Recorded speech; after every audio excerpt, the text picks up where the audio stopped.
예, 오늘은 우리가 지난주에 35장까지 했죠. 그래서 35장까지 해서 실제 그 베델로 올라간 야곱의 얘기, 다시 회복과 시작을 얘기하게 되죠. 그리고 36장은 우리 에서의 자손에 대해서 얘기하고 있습니다. 그러니까 야곱의 형의 족보를 얘기하고 있고요. 우리가 좀 전에 읽었던 37장은 이제 야곱의 그죠? 야곱의 아들인 요셉의 얘기, 야곱의 족보, 그 안에 요셉의 얘기가 포함되어 있습니다. 우리 36장을 제가 건너뛰기가 무해서 같이 한번 읽고 37장의 말씀을 보도록 하겠습니다.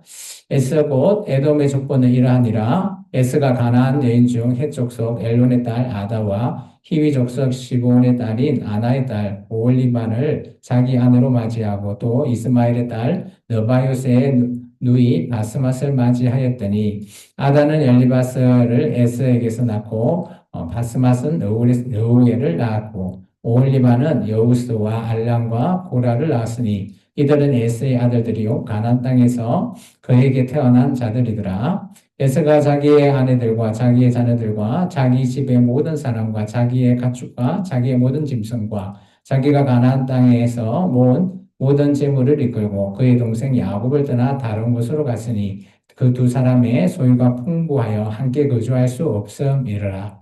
잘 보시면 에서가 야곱을 피해서 그죠? 에돔이라고 하는 땅으로 에돔 족속이 가할 수 있는 지금에 말하면 페트라가 있는 곳이죠.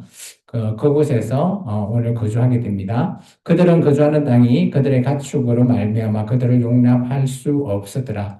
이에서 에스는 곧 에돔이 세일 산에 거주하니라. 세일 산에 있는 에돔의 족속의 조상 에스의 족보는 이러하고 그의 자손의 이름은 이라니라. 에스의 아내 아다의 아들은 엘리바스요. 에스의 아내 바스맛의 아들은 르우엘이며 엘리바스의 아들들은 대만과 우말과 서부와 가담과 그나스요.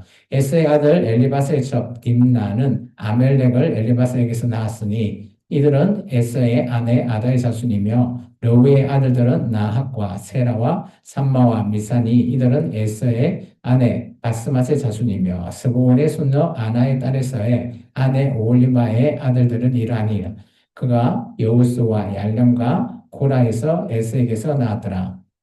에스의 자손 중 족장은 이러하니라. 에스의 장자 엘리바스의 자손으로는 대만 족장, 오말 족장, 스보 족장, 그나스 족장과 고라 족장, 가담 족장, 아말렉 족장이니 이들은 에돔 땅에 있는 엘리바스의 족장들이요 이들은 아다의 자손이며 에스의 아들 르울의 자손으로는 나앗 족장, 세라 족장, 삼마 족장, 미사 족장이니 이들은 에돔 땅에 있는 르우엘의 족장이요 이들은 에스의 아내 바스맛의 자손이며 에서의 아내인 오홀리마의 아들들은 여우스 족장, 얄람 족장, 고라 족장이니 이들은 아나의 딸이요 에서의 아내인 오홀리마로 말미암아 나온 족장들이라. 에서 곧 에돔의 자손으로서 족장된 자들이 이러하였더라. 그 땅의 주민 호리 족속 세일의 자손은 로단과 소발과 시브온과 아나와 디손과 에셀과 디산이니 이들은 에돔 땅에 있는 세일의 자손 중 호리 족속의 족장들이요 로단의 자는 호리와 해망과 로단의 누이 딥나요. 소발의 자는 알왕과 마나합과 에발과 서부와 오남이요. 시본의 자녀는 아야와 아나며 이 아나는 그 아버지 시본의 나귀를 칠 때에 광야에서 원천을 발견하였고 아나의 자녀는 다손과 오홀리밤이 오홀리바만의 아나는 아나의 딸이며 디손의 자녀는 햄담과 에스반과 이드람과 그란이요. 에셀의 자녀는 비람과 사왕과 아간이요. 디산의 자녀는 우스와 아란이니 호리 족장의 족장들은 곧 로단 족장과 소발 족장, 시본 족장, 아나 족장, 디손 족장, 에셀 족장, 디산 족장이라. 이들은 그들의 족속에 따라 세일산에 있는 호리 족속의 족장들이었더라. 이스라엘 자손을 다스리는 왕이 있기 전에 에돔 땅에 다스리는 왕들이 이러하니라. 이게 에스가 다스렸던 그 나라가 이렇게 또 크게 되는 것을 볼 수 있습니다.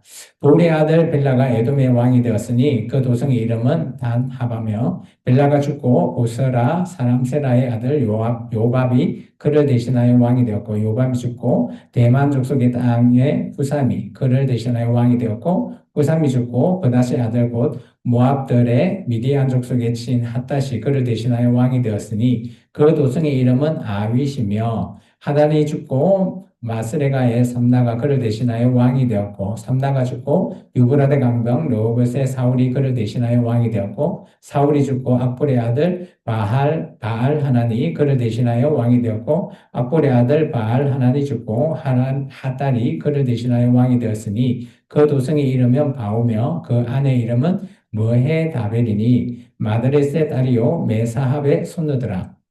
에스에서 나온 족장들의 이름은 그 종족과 거치와 이름을 따라 나눔에 이르하니 딥나 족장과 알와 족장과 여대 족장과 오홀리바마 족장과 엘라 족장과 비논 족장, 그나스 족장, 대만 족장, 밉살 족장, 막디엘 족장, 이람 족장이라. 이들은 그 구역과 거처를 따라 에돔 족장들이며 에돔 족속의 조상은 에스더라.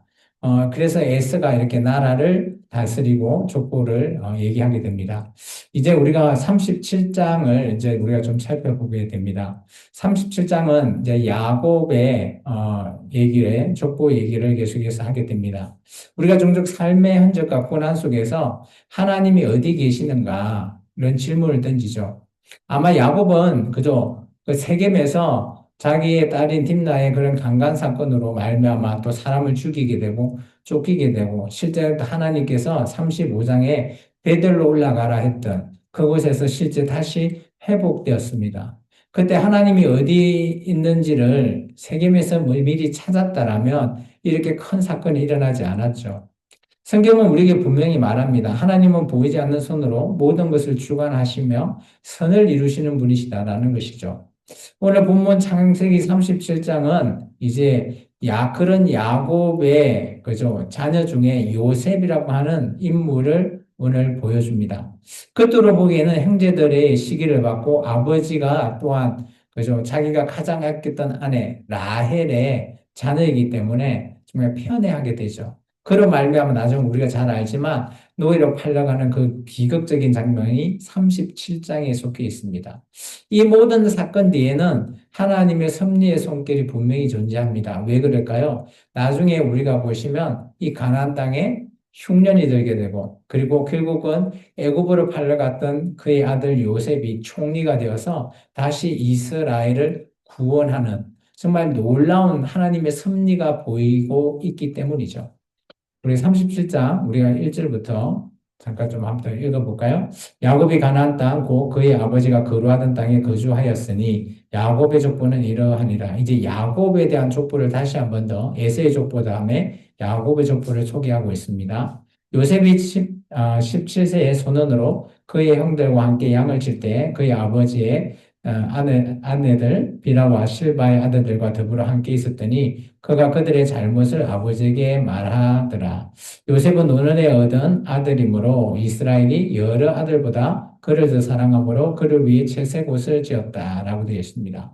이 채색옷은 그죠? 일반인들이 입는 옷은 아닙니다. 그죠? 실제 귀족이나 왕족이 입는 옷이죠. 그렇기 때문에 아버지의 편애가 있긴 합니다. 어쨌든 간에 오늘 요셉이라고 하는 이 아들은 라헬의 첫째 아들로서 그죠? 그래도 이 아버지인 야곱이 자기 아내를 붙잡았는데 자기 요셉의 아들 베냐민을 얻고 자기의 처가 죽어버리는 바람에 이제 그의 첫째 장남이었던 요셉을 야곱이 붙들게 되는 것이죠. 그의 형들이 아버지가 형들보다 그를 더 사랑함을 보고 그를 미워하여 그에게 편안하게 말할 수 없더라. 요셉이 꿈을 꾸고 자기 형들에게 말하며 그들이 그를 더욱 미워하였더라. 이 꿈이 어떤 얘기일까요? 우리가 잘 아는 두 가지의 꿈입니다. 그 첫 번째 꿈은 요셉이 그들에게 이르되 청하건대 내가 꾼 꿈을 들으시오. 우리가 밭에서 곡식단을 묶더니 내 단은 일어서고 당신들의 단은 내 단을 둘러서서 절하더이다.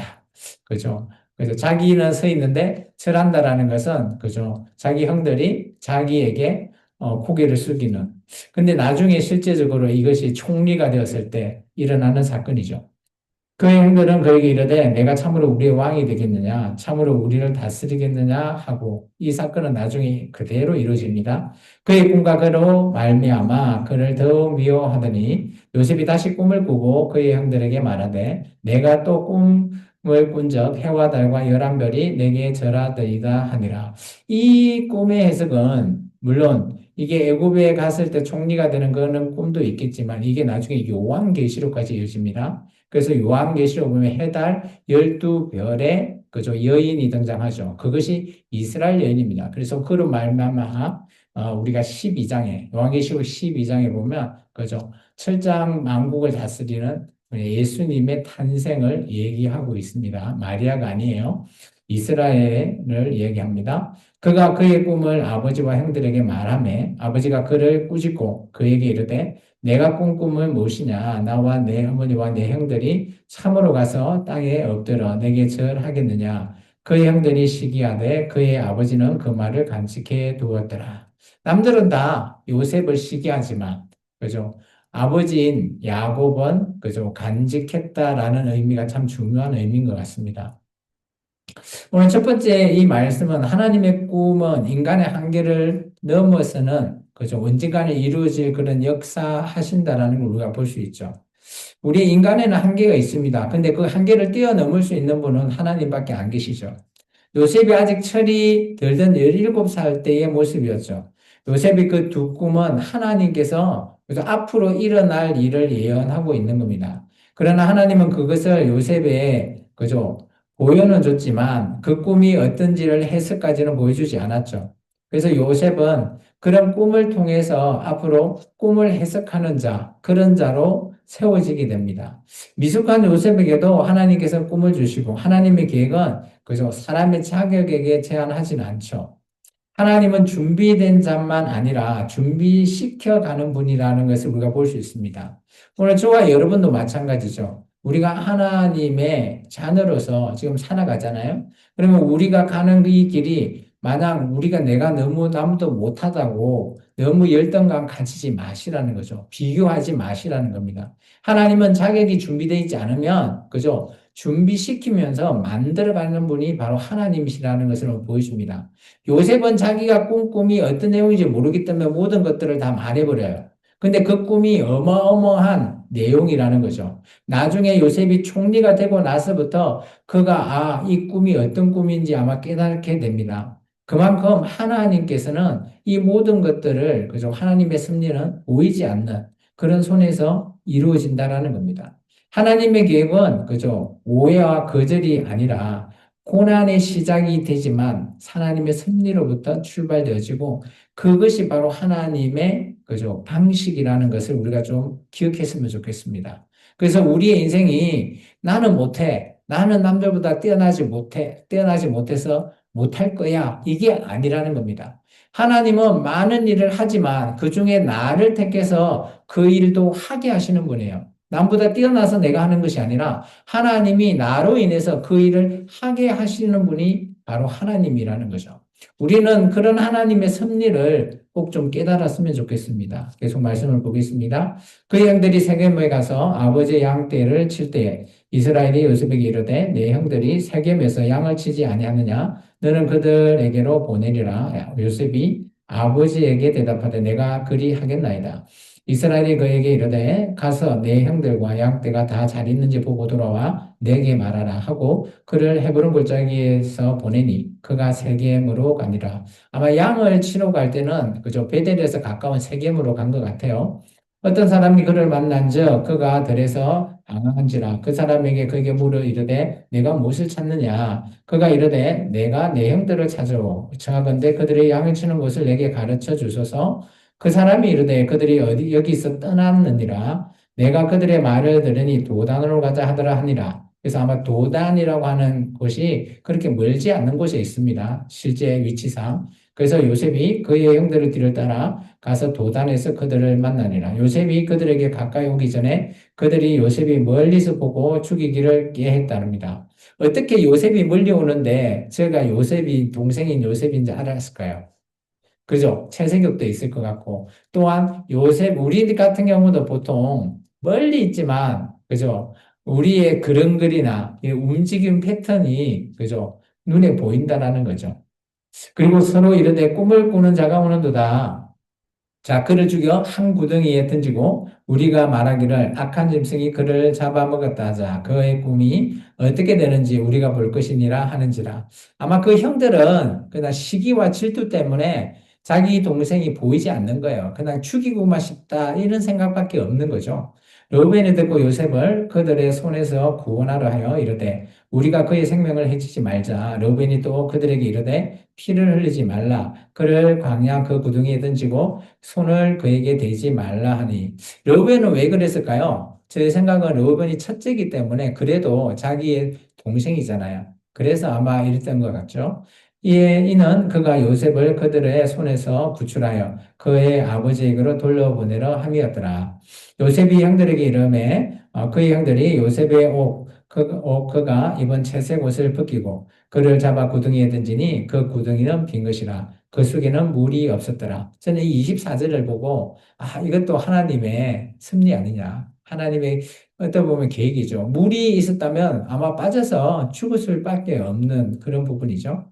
그들이 앉아 음식을 먹다가 눈을 들어본 적 한 무리의 이스마엘 사람들이 길앗에서 오는데 그 낙타들이 향품과 유황과 모락을 싣고 애굽으로 내려가는지라 유다가 자기 형제에게 이르되 우리가 우리 동생을 죽이고 그의 피를 덮어둔들 무엇이 유익할까? 자, 그들을 이스마엘 사람에게 팔고 그에게 우리 손에 대지 말자. 그는 우리의 동생이요 우리의 혈육이니라 하매 그의 형제들이 청종하였더라. 그때 미디안 사람 상인들이 지나가고 있는지라 형들이 요셉을 구덩이에서 끌어올리고 언 20에 그를 이스마엘 사람에게 팔매 그 상인이들이 요셉을 데리고 애굽으로 갔더라. 언 20이라는 것은 그 당시 노예에 파는 값이에요. 잘 생각해 보시면 가룟 유다가 예수님을 얼마에 팔았어요? 은 20에 팔았습니다. 그래서 이거는 노예로 파는 그런 것을 얘기하고 있죠. 두 번째는 우리 인간의 약함도 하나님의 섭리로는 막을 수 없다. 형들의 시기와 배신, 그리고 요셉이 미디안 상인으로 팔려가고, 그러나 이것이 애굽으로 가는 길이 어떻게 보면 인간이, 그죠? 악해서 이것을 만드는 것이 아니라 어떻게 보면 하나님의 전체적인 계획이고 섭리라는 것을 우리가 또 볼 수가 있죠. 하나님은 인간이 당연히 죄인이죠. 이 죄에서 불구하고 하나님께서 계획하시면 죄인이든 어떻게 의인이든 사용하신다라는 의미가 있습니다. 여기서 말하는 섭리가 하나님이 그러면 악한 사람 아닙니까? 라고 물어볼 수 있지만 그런 의미가 아니에요.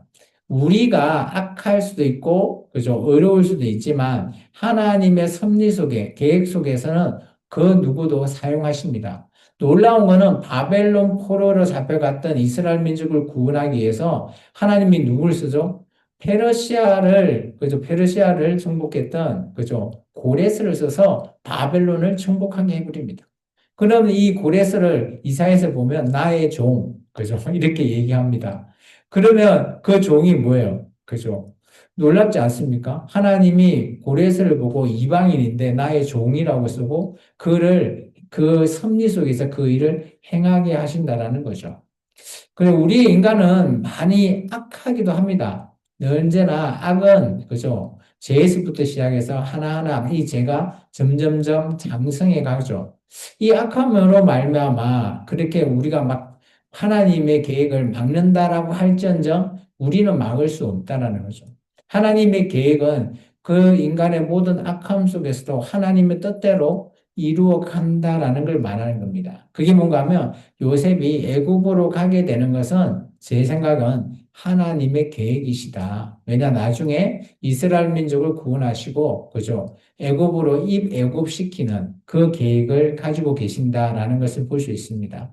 사람은 악을 꾸며지만 하나님은 그것을 선으로도 바꾸시는 분이시죠. 그리고 지금 누군가 우리에게 이렇게 말할 수 있죠. 당신이 하나님을 향한 선한 뜻을 멈추지 않고 계신다고. 그러니까 우리가 어떤 일을 하든 우리의 모든 계획 속에 선한 것도 있고 악한 것도 있을 겁니다. 나의 욕심으로 말미암은 악도 있겠지만 하나님은 우리를 향한 그 뜻은 멈추지 않는다라는 거예요. 우리가 예수님으로 말미암아 그죠? 우리가 이 땅에서 어떻게 살아가야 되는지를 보여주고 있습니다. 우리 29절부터 끝절까지 읽겠습니다. 르우벤이 들어와 부둥이에 이르러 본즉 거기 요셉이 없는지라 옷을 찢고 아우들에게 되돌아와서 이르되 아이가 없도다. 나는 어디로 갈까? 그들이 요셉의 옷을 가져다가 순념소를 죽여 그 옷을 피해 적시고 그의 채색 옷을 보내어 그의 아버지에게로 가지고 가서 이르기를 우리가 이것을 발견하였으니 아버지 아들이 옷인가 보소서 하며 아버지가 그것을 알아보고 이르되 내 아들의 옷이라 악한 짐승이 그를 잡아먹었도다 요셉이 분명히 찢겼도다 하고 물론 이것이 자기 형들의 악한 계획이긴 합니다. 요셉의 입장에서는 그죠 억울할 수도 있습니다. 오늘 야곱의 입장에서는 자기 아들의 죽음을 보고 애통하고 원통해 하죠.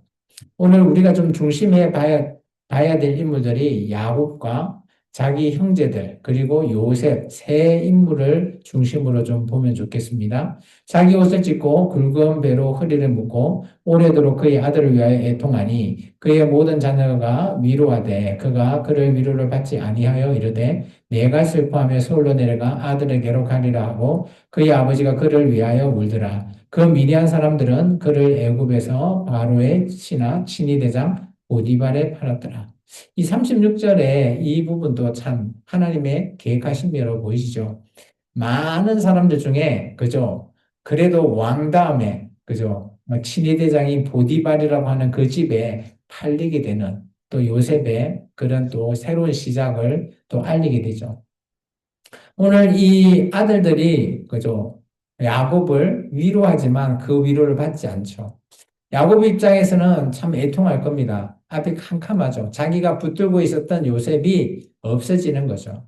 이 다음에 야곱은 어떻게 되는가 하면 그의 동생인 베냐민을 또 꽉 붙잡고 있습니다. 이게 야곱은 태어나면서부터 누군가를 꽉 붙들어야 돼요. 처음에는 에서의 발 뒤꿈치를 붙들고 나오고, 그 다음에 라헬을 붙들고, 요셉을 붙들고, 이제 베냐민까지 붙들고, 자기 가진 거 모든 것이 다 붙들 게 없어 다 놓아버렸을 때, 그때서야 비로소 하나님이 보이게 되는 거죠. 그래서 나중에 애굽에 가서 130대 비로소 붙드는 것이 바로 하나님이십니다.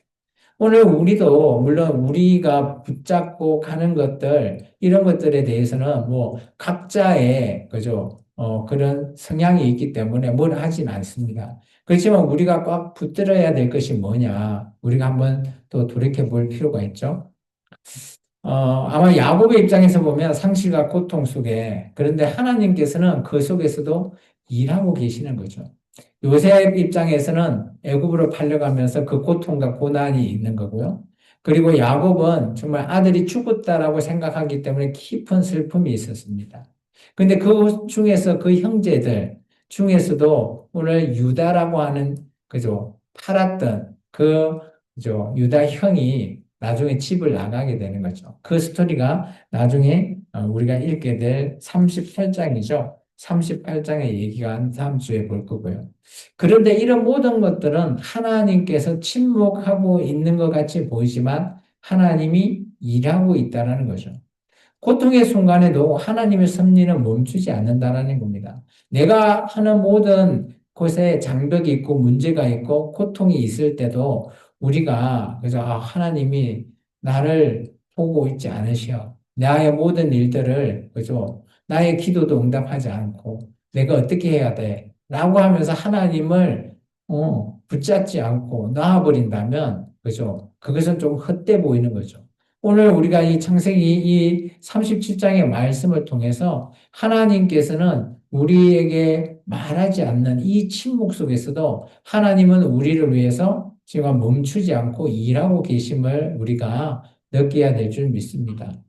오늘 그런 모든 모습들을 통해서 37장에는 각자의 사람들, 세 종류의 사람들의 모습을 봤을 때 우리의 모습들이 보인다라는 거죠. 누구에게는 요셉의 모습을, 누구에게는 야곱의 모습을, 누구에게는 그 형들의 모습이 보이는 겁니다.